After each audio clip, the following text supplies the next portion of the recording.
திருப்பூர் மாவட்டம் உடுமலைப்பேட்டை அருகே காவல் சிறப்பு உதவி ஆய்வாளர் வெட்டி கொலை செய்யப்பட்டார். இதுகுறித்த கூடுதல் தகவல்களை தருகிறார் செய்தியாளர் செந்தில். வணக்கம், கூடுதல் விவரங்களை சொல்லுங்க. திருப்பூர் மாவட்டம் உடுமலைப்பேட்டை குடிமங்கலம் பகுதியில் உள்ள காவல் நிலையத்தில் சிறப்பு காவல் உதவி ஆய்வாளர் பணிபுரிந்து வரும் சண்முகசுந்தரம் இன்று நள்ளிரவில் வெட்டி படுகொலை செய்யப்பட்டுள்ளார்.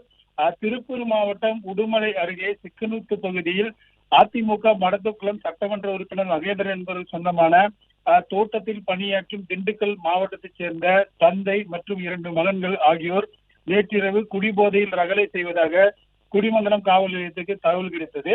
இதனைத் தொடர்ந்து அங்கு விசாரிக்க சென்ற குடிமங்கலம் காவல் நிலைய எஸ்ஐ சண்முகசுந்தரத்தை திடீரென மகன்கள் இருவரும் கழுத்தில் அருவாளை வைத்து வெட்டியதாக தகவல் கிடைத்தது.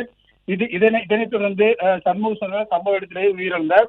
தொடர்ந்து தகவல் அறிந்து சம்பவ இடத்துக்கு விரைந்து சென்ற போலீசார் உடலை கைப்பற்றி பிரேத பரிசோதனைக்காக அரசு மருத்துவமனைக்கு அனுப்பி வைத்தனர். மேலும் சம்பவம் குறித்து தீவிர விசாரணை மேற்கொண்டு வருகின்றனர். இந்நிலையில் குற்றவாளியில் தப்பித்து ஓடியதாக கிடைத்த தகவலின் பேரில் போலீசார் அவர்களை தீவிரமாகவும் தேடி வருகின்றனர். குற்ற சம்பவத்தை விசாரிக்க சென்ற சிறப்பு காவல் உதவி ஆய்வாளர் வெட்டி படுகொலை செய்யப்பட்ட சம்பவம் அப்பகுதியில் பெரும் பரபரப்பை ஏற்படுத்தி உள்ளது. பிளே ஸ்டோர் மற்றும் ஆப் ஸ்டோரில் இருந்து பாலிமர் செயலியை QR கோடு மூலம் பதிவிறக்கம் செய்யுங்கள். செய்திகளை உடனுக்குடன் பெறுங்கள்.